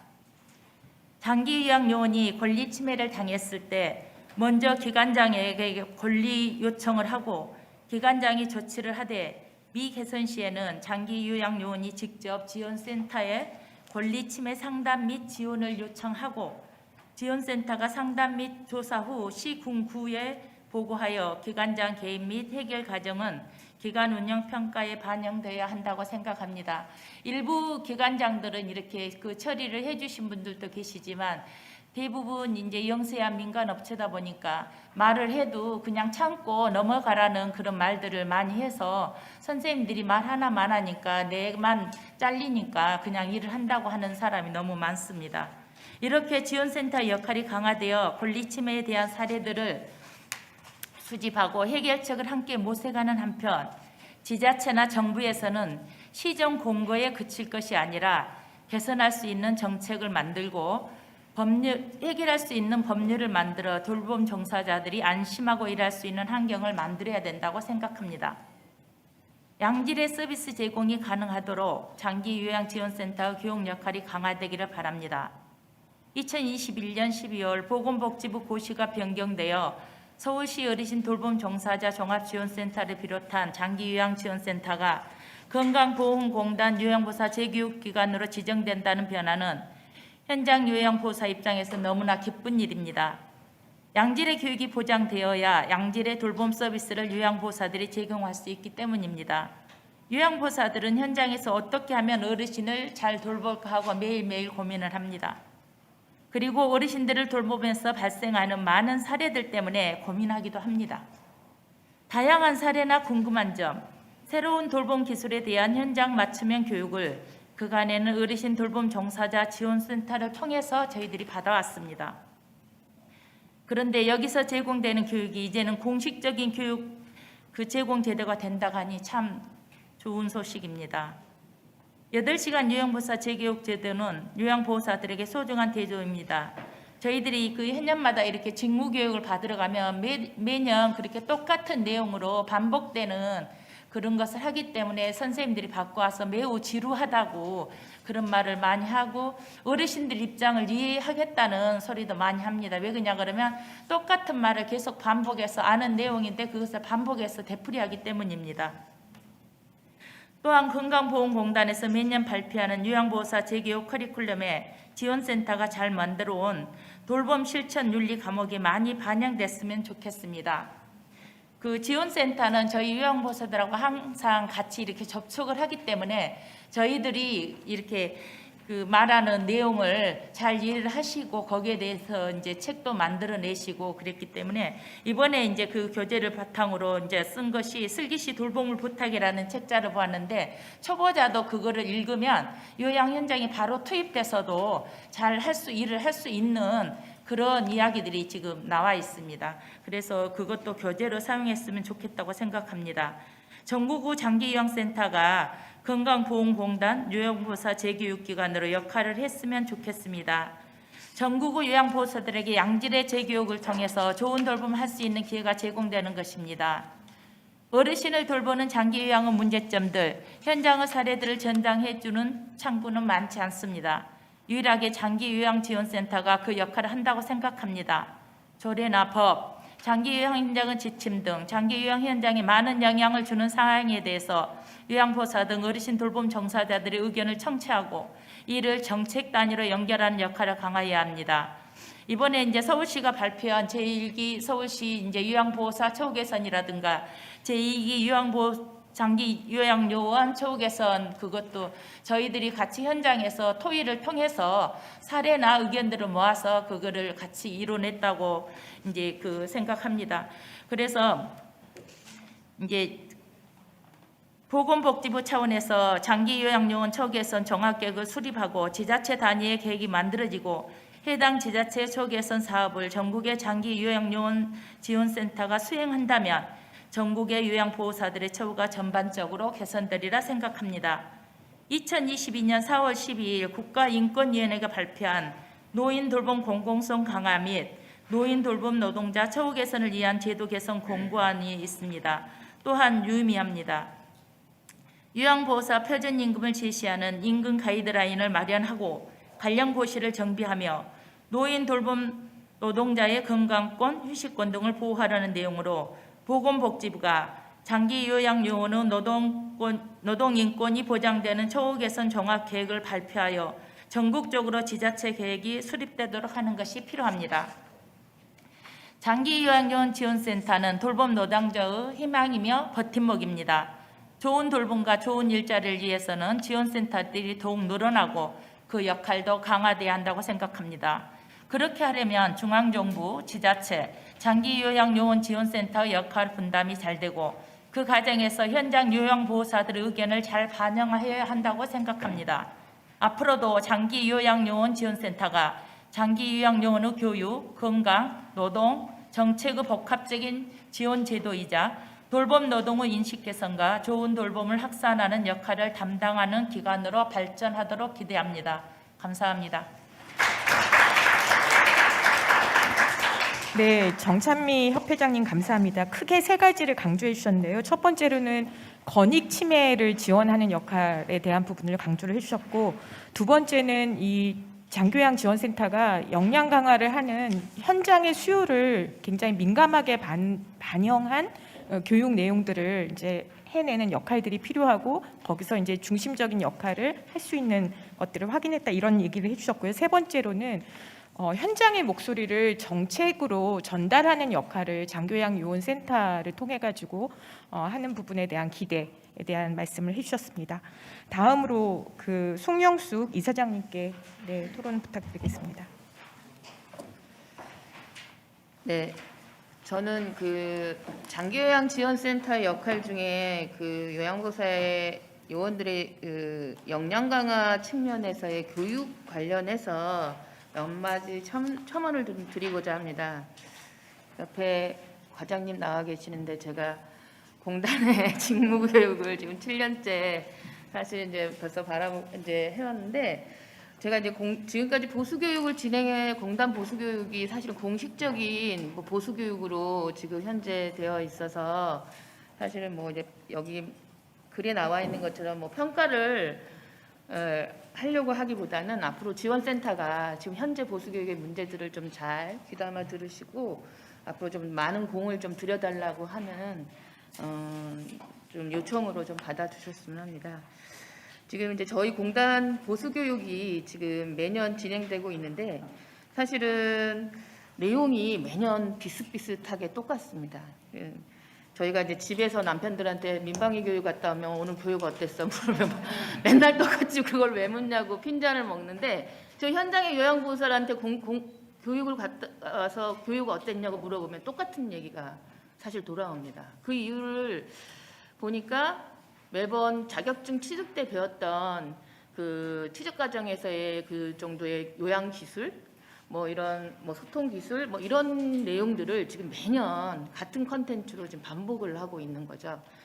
그래서 좀 이제 항상 이런 좀 같은 주제보다는 좀 다양한 주제들을, 현장의 문제들을 가지고 좀 얘기를 해야 될 필요가 있고요. 지금 현재 공단의 보수교육은 전년도 60시간 이상 근무자들을 1년 차부터 4년 차 됐던 요양원들까지 한꺼번에 지금 강의식으로 교육들을 많이 좀 진행을 하고, 요즘에는 또 실습 교육도 많이 첨부되어 있기는 하는데, 이제 저희가 교육을 받을 때 제가 한번 격려차 저희 직원들이 8시간 또 힘들게 교육을 받아야 되기 때문에 한번 방문을 해서 교육이 진행되는 걸 좀 옆에서 살짝 보기도 했어요. 근데 1년차 지금 요양보호사들이야 뭐 배변 도움 훈련을 만약에 한다고 하면 기저귀 채우는 연습을 순서를 열심히 익히는 게 중요하겠지만 경중증 이용자를 한 10여 명 넘게 기저귀를 수백 번을 갈았던 10년차 요양보호사에게도 그 순서를 과연 가리키는 게 맞을까라는 생각이 들었던 거죠. 만약에 저희가 기획을 한다고 하면 오히려 10년차 된 요양보호사한테는 채운 기저귀를 떼는 연습을 어떻게 이 기저귀를 벗길 것인지에 대한 그런 교육을 사실 진행되는 게 훨씬 더 현장 서비스 질에 좀 직접적으로 되게 중요한 문제이지 않았을까 이런 생각들이 뒤에서 고민을 하게 됐던 거죠. 그래서 좀 이렇게 요양보호사들의 현장 경력이나 수준이나 이런 것들을 좀 충분히 고려해서 보수 교육들을 좀 진행하는 것들이 대단히 중요하다라는 생각들을 좀 하게 됐고요. 그다음에 이제 현장의 요양보호사들이나 또 복지사들은 서비스가 표준화되는 게 사실 요양 현장은 참 어렵습니다. 수만 가지 문제와 수만 가지의 또 이제 사람들의 문제들이 다 다양하기 때문에 사실 어려운데 실제로 그런 걸 매뉴얼을 요구를 하는 경우들이 되게 그러니까 그랬으면 좋겠다는 기대들을 많이 말씀들을 하세요. 그 이유는 뭐냐면 현장에 해결되지 않은 문제들이 그만큼 많기 때문입니다. 그리고 그것을 스스로 개인들이 해결해서 개인들이 대응해야 되고 그 결과 역시도 그들이 책임져야 된다라는 부담감들이 있기 때문에 늘 현장의 문제들은 숙제같이 늘 남아있게 되는 거죠. 보수교육을 갔다 오면 교육을 받고도 뭐 소통 방법에 대한 교육을 만약에 받았다 그러면 그걸 현장에 어떻게 적용하실 건가에 대해서 혹시 그 답을 혹시 찾으셨어요? 라고 질문을 하면 그렇지 못했다고 얘기하시는 분들이 좀 대부분이십니다. 왜냐하면 실제로 현장에서 벌어지는 문제에 날것의 문제들을 논의하기 이게 교육으로 반영되기보다는 어떻게 보면 있을 법한 일이네라고 생각하는 일들을 대부분 사례나 이렇게 주제도로 담고 있기 때문에 좀 그런 문제들이 있고요. 그러니까 모범 답안처럼 예쁘게 교재에 나와 있는 답안처럼 현장 문제가 해결되지 않고 있는 게 현실이고 그것을 해결하기 위해선 그들에게 교육을 통해서 스스로 문제 해결 능력을 갖게 하는 힘을 갖게 하는 게 저는 이 교육의 목적과 보수교육의 취지에 매우 중요하다고 생각을 하는데 보수교육이 좀 그런 방향으로 좀 설계되고 기획될 필요가 있다고 생각이 들고요.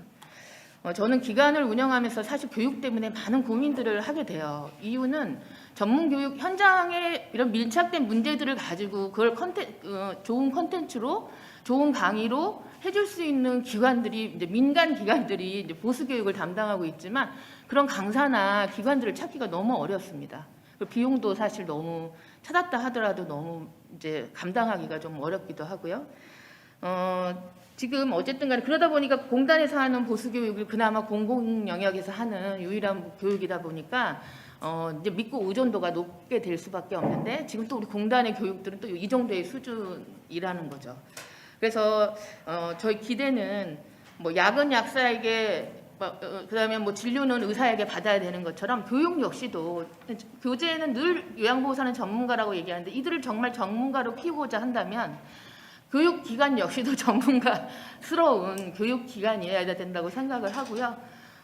그다음에 뭐 기획부터 설계까지 좀 다양한 이해관계자들이 참여해서 현장의 얘기들이 정말 잘 반영되어 있는 그런 보수교육이 좀 될 수 있도록 개발과 그다음에 설계들이 좀 돼야 될 것 같고 요양보호사 보수교육을 왜 요양보호사들만 그러니까 보수교육을 요양보호사들만 왜 받아야 되는지 저는 사실 잘 모르겠지만 사실은 이 기관을 운영하는 시설장부터 사회복지사 뭐 중간에 뭐 다른 요원들까지 사실은 다양한 영역에서 교육들이 실제로 필요하고 앞으로 장기요양 요원 지원센터가 그 역할들을 좀 잘 해주셨으면 좋겠습니다. 감사합니다. 네, 송영숙 이사장님께서 굉장히 이제 우리가 유념해야 될 만한 말씀을 해주셨는데 저는 이사장님 강의를 한번 들어본 적이 있는데요. 정말 현장 맞춤형 강의를 해주세요. 그러니까 사실은 그 요양보호사 선생님들이 들으시면 굉장히 도움이 될 만한, 어떻게 갈등을 해결하고 또 현장에서의 어떻게 다양한 문제들을 해결해 나가는 이제 그런 것들인데, 말씀하신 대로 현장에서 제기되는 여러 가지 질문들을 풀어 나갈 수 있는 그런 교육 내용으로 우리가 재교육이 됐으면 좋겠다라는 귀한 말씀 주셨습니다.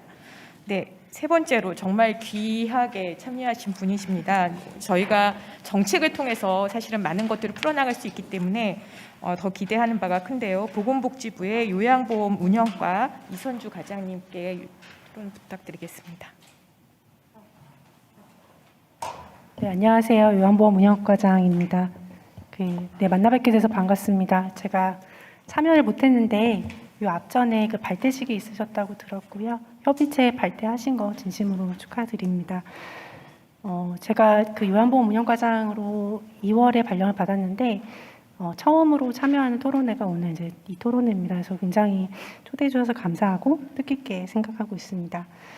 저는 오늘 발제자분들하고 토론자분들 주신 내용 다 굉장히 공부가 많이 됐고요. 저희 서동민 교수님은 기본적으로 저희 장기요양요원지원센터의 역사나 역할이나 발전 방향까지, 그리고 인력 관리에 대해서 어떻게 해야 되는지 좀 전체적으로 제시를 해주셨고, 또 우리 센터가 지금의 직접 돌봄 종사자에서 조금 더 나아가서 수급자나 그 가족까지 조금 더 대상을 확대하고 해야 된다는 얘기를 주셨고, 또 그 외에 교육체계 개편이라던가 승급체계 마련 같은 부분에 의견을 주셨습니다. 또 우리 박지선 연구원님께서는 직무교육에 대한 어떤 조사를 바탕으로 현장의 의견을 또 전달해 주셨고, 말씀 주신 대로 4월부터 지금 우리 요양센터에서도 지원센터에서도 직무교육기관으로 하기 때문에 좀 적절한 연구 같다는 생각이 들고요. 또 어떤 표준교육규제에 대한 보완이라던가 대상이 좀 확대돼야 한다는 의견을 주셨습니다. 또 우리 여기 발제하신 두 분도 지금 현재 직무교육이 조금 좀 더 보완이 돼야 된다라는 의견, 대상이나 이런 확대에 대한 의견을 주셨고, 또 처우와 관련된 의견들 주셨습니다. 제가 네 분의 발제자와 토론자분들의 어떤 취지나 방향성에 대해서는 당연히 공감하고 있습니다. 저도 이제 2019년에 이제 노인정기요양법 개정되면서 지원센터가 설치되기 시작했다고 들었고, 현재 5개 시도에서 운영 중이고, 지금 시도에서 앞으로 더 추가적으로 확대해서 설치할 계획으로 알고 있고, 저희도 또 그렇게 독려를 하고 있습니다. 아마 연내에도 또 올해 내에도 일부 시도들이 또 설치를 추진한다고 알고 있고요. 다들 하시는 말씀이시지만 노인 인구나 저희 장기요양 영역 수익 증가함에 따라서 요양보호사가 우리 또 돌봄의 어떤 핵심 인력 중에 한 분이기 때문에 어떤 처우 개선이나 이런 것들이 필요하고요. 또 교육 전문성을 강화하기 위한 가장 중요한 매개가 어떻게 보면 교육인 것 같습니다. 그래서 저희도 교육 체계 개편에 대해서 조금 검토하고 있는 게 있고, 그 방향에 대해서 오늘 조금 말씀을 드리겠습니다. 현재는 말씀 주신 대로 저희가 공단에서 직무교육이라는 이름으로 방문요양이나 방문목욕 제공하시는 종사자들 대상으로 일부 교육을 하고 있는데요. 다른 직종의 경우에는 다 보수교육을 의무화해서 하고 있는 것으로 알고 있습니다. 그래서 저희도 보수교육에 대해서 이제 의무화하는 방향을 검토 중이고, 그 과정에서 일단은 한 8시간 정도로 저는 매년 하는 것으로 고민하고 있고요.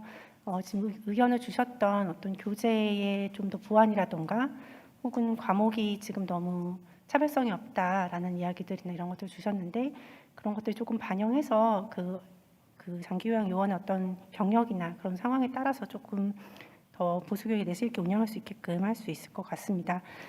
실제로 지금 공단에서도 보수교육 관련해서 안 마련할 때는 조금 협의체나 이런 걸 구성을 해서 여러 가지 의견을 들어서 교재나 교육 과정을 좀 마련하려고 고민하고 있습니다.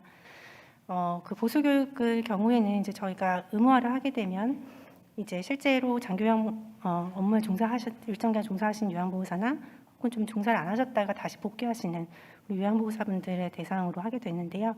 그렇게 되면 이제 경력이나 그분들 실제로 교육을 들었는지 확인해야 되기 때문에 공단에서 어떤 교육 관리는 하게 되지만, 교육을 실제로 이행하는 기관들은 지금 여기 계신 장기요양지원센터를 포함해서 기존의 어떤 민간 기관이나 인력개발원이나 이런 데서 조금 같이 하는 방향으로 검토하고 있고요. 또 하나가 이제 양성교육 과정인데 지금 양성교육학이 저희가 지금 240시간을 하고 있는데 이게 처음에 제도가 도입된 이래로 같은 계속 그 과정이었다고 그러니까 같은 시간을 하고 있는데 뭐 해외의 경우에는 뭐 여기 계신 교수님들이나 전문가들 더 잘 아시겠지만 뭐 거의 2년에서 3년에 다르는 교육을 받을 정도로 굉장히 교육을 많이 받는 것으로 알고 있습니다. 그래서 저희도 교육 시간을 좀 늘리고 과정을 내실화하는 그런 방향으로 검토하고 있습니다. 그 마지막으로 중간관리자 제도 도입 관련해서도 서동민 교수님께서 의견을 주셨는데요. 저희도 그 어떤 경력 관리나 처우 개선 또 혹은 이런 차원에서 중간 관리자가 필요하다고 생각하고 있고, 그래서 일정 기간의 어떤 실무 경력과 승급 교육을 받으신 분에 대해서 중간 관리자 자격을 조금 부여하는 방향을 검토 중입니다. 그 오늘 이 자리가 그 센터의 어떤 역할에 대해서 좀 장기적으로 고민하시는 걸로 자리에 마련된 걸로 알고 있는데. 뭐 지금 저희 장기요양 요원의 어떤 권익이나 이런 부분도 굉장히 중요하지만 또 넘어가서 어떤 전체적인 우리 장기요양 서비스 질 제고를 위해서 또 센터 역할이 조금 더 점점 커졌으면 좋겠다는 생각이 들고요. 또 저희가 지금 제 3차 장기요양 기본 계획을 그 검토하기 시작했고 저희 뭐 석재훈 교수님 포함해서 여러 이렇게 전문가들과 같이 검토하기 시작을 했고 아마 내년쯤에 발표하게 될 텐데 그때 뭐 여기 주셨던 서울시의 그 처우 개선 계획이나 이런 것들 내용들도 저희가 참고해서 하도록 하겠습니다. 또 오늘 주셨던 이 그 교재도 제가 공단에도 전달하고 저도 좀 읽어보도록 하고요. 네, 그러겠습니다. 네, 감사합니다. 네, 이선주 그 요양보험 운영과 과장님께서는 지금 3차 기본계획에서 특히 이제 인력을 포함한 계획들을 이제 수립하는데 역할을 하실 것이기 때문에 지금 말씀하셨던 뭐 장교양 센터의 역할이나 그리고 보수교육과 관련된 계획 그리고 또 경력의 승급 제도에 대한 마련 이런 부분들이 굉장히 이제 그 기대가 되는 것 같습니다. 오늘 일단 그 세 분의 토론자의 말씀들을 들어봤고요. 지금 오늘 마침 정말 당사자이신 이 또 여기 그 현장에 그 장교양 요원 지원센터 센터장님들께서 자리를 하고 계시니까 혹시 질문을 있으시면 주시면 좀 대답을 하는 시간을 갖도록 하겠습니다.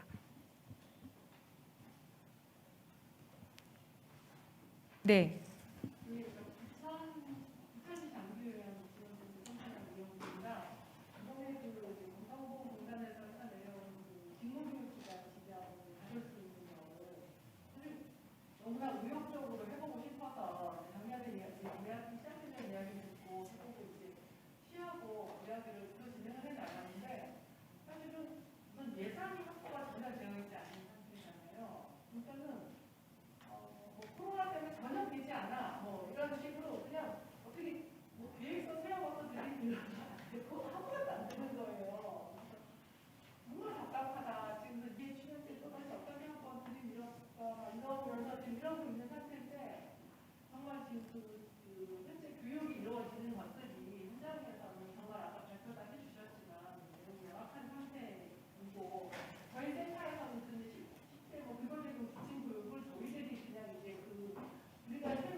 참고했을 때 저희가 그 예산을 뭐 저희도 많이 드리지 못하고 국기로 좀 지원드리는 게 있고 지자체가 또 보태서 하시는 걸로 알고 있고요.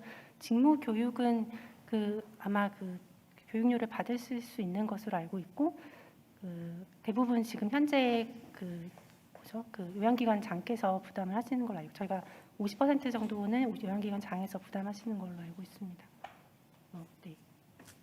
네, 혹시 뭐 한 분만 더 질문을 받고 마무리를 해야 될 것 같습니다. 네, 그 보수교육과 관련해서 물론 지금 안을 짜고 계시기는 한데 사실 사회복지나 이런 보수교육 관련해서는 필수로 해야 되는 과목을 한 2개 정도 범주를 정하고 나머지는 좀 유연성 있게 진행할 수 있는 과정으로 되어져 있거든요. 근데 사실 이제 보건복지부에서 추진하려고 하는 이 보수교육도 만약에 기존 했던 직무교육처럼 건보에서 또 교육에 대한 유연성 없게끔 그냥 표준 교육 교재를 만들고 그것만 실시해라. 이제 뭐 이렇게 하면 사실 이제 앞서 토론자분들께서도 얘기해 주셨던 것처럼 현장에 맞는 교육으로 하기가 굉장히 어려운 과정들이 있거든요. 그래서 좀 교육에 있어서 보수 교육을 정할 때도 좀 필수로 꼭 해야 되는 과정들이 있다고 하면 그거는 표준 과정으로 만들어 주시더라도 몇 가지는 현장의 유연성을 가질 수 있는 과목과 이렇게 좀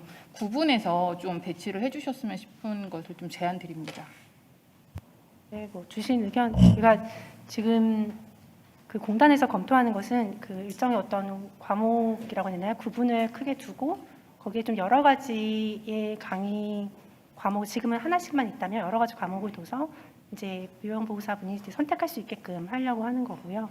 하는 방향이고 그 아무래도 이게 뭐 잘하시는 교육기관도 있지만 교육기관의 편차가 있기 때문에 표준 교재를 만드는 건 어쩔 수 없는 부분이 있고요. 그 실제 운영 과정에서 말씀하신 부분들이 좀 어떻게 반영될 수 있는지는 나중에 협의체나 이런 데 논의하면서 하면 될 것 같습니다. 네, 그럼 마지막으로 한 분만. 네, 죄송합니다. 네. 지금 이제 당장 급한 문제가 직무교육 기관이라든지 보수교육이라든지 이런 얘기가 나오다 보니까 너무 장기요양 지원센터의 역할과 향후 과제 중심으로 좀 얘기가 안 흘러가서 그게 조금 아쉬워서 마지막으로 한 분만 더 말씀드리고 싶다고 생각했는데 저는 사실 아까 정찬미 토론자님께서 말씀하신 거랑 그 전에 발표하신 거에서 보면 저희가 이제 돌봄에 대한 노인 돌봄에 대한 어떤 그 좋은 돌봄, 좋은 서비스 이런 거에 대해서 이슈화하고 정책으로 어떤 도입하고 현장에 대한 소통 역할을 하는 거에 대한 걸 말씀을 해주셨거든요. 토론자분들이 다 그런 발표제자분들도 그런 역할이 있다고 했고, 근데 이제 실제로 그 역할을 하면서도 굉장히 이제 그게 규정이 돼 있거나 그런 어떤 지위라기보다는 어떤 소통의 창구가 정확하게 자리매김돼 있다거나 그런 게 좀 없다는 생각이 많이 들거든요. 그래서 이제 이런 역할 과제에 있어서 향후의 역할이나 과제에 있어서 그런 부분에 대해서 보건복지부에서 조금 더 신경을 쓰고 이제 그런 자리를 마련하거나 소통 창구를 마련하거나 그런 거를 좀 해주십사 하는 그런 좀 바람이 제일 크거든요. 사실 그 다음에는 뭐 직무교육을 어떤 방식으로 하든지 뭐 이런 거는 또 갈 수 있는 문제지만 지금 현재는 이제 이게 굉장히 만나는 것도 간헐적이고 비정기적이고 어떤 자리가 명확하게 있는 것도 아니고 그러다 보니까 그런 역할을 하기가 너무 이제 운운에 뭐 젖더 준다는 식의 어떤 그런 방식으로 되어가서 그런 한계가 많이 있다고 생각이 듭니다. 그래서 그런 거가 좀 신경 써주셨으면 좋겠습니다. 네, 그냥 이거는 건의사항으로 아마 과장님이 잘 들으셨으니까요. 네, 오늘 저희가 장기요양 요원 지원센터의 현황과 과제라는 주제를 가지고 오늘 또 역사적으로 또 전국에 지금 13개 이제 또 협회 센터장님들 모시고 협회를 창설하고 나서 이제 또 세미나까지 하게 됐습니다. 이 세미나에서 지금 말씀하신 것처럼 그 마지막에 말씀하신 것처럼 지금 여기 장교양 요원 지원센터가 사실 굉장히 중요한 어떻게 보면은 그 중개자 역할을 할 수 있는 위치예요. 그래서 현장과 그다음에 정책과 이게 쌍방향을 좀 소통시키면서 사실은 역할을 하는 그래서 좋은 돌봄을 생산하는 데 있어서 인력들의 역량도 강화하고 또 동시에 사실은 우리가 어떻게 보면 이제 기술과 윤리와 이런 부분들을 같이 감안한 그런 이제 내용들을 담고 있기도 하고 현장에서 이루어지는 그런 내용들을 정책 단위로 좀 제대로 전달하는, 그래서 실행 조직이면서 동시에 또 현장의 목소리들을 전달하는 이런 이제 정말 쌍방향의 매개체 역할들을 할 수 있는 자리라고 생각을 하고요. 그 부분들이 사실은 이런 이제 공적 전달책일 수 있기 때문에 특히나 잘 활용됐으면 좋겠다. 서로 신뢰 관계 속에서 그런 생각들을 가지면서 오늘 귀한 말씀들이 다 나중에 정책들로 반영되고 또 실제로 발현되기를 기대하면서 오늘 토론 마무리하겠습니다. 오늘 참여해주신 발제자 선생님 그리고 토론자 선생님들 다 감사드리고 또 함께 끝까지 자리해주신 그 장규양 요원 센터장님 어깨가 무거운 분들께도 감사드리겠습니다. 감사합니다.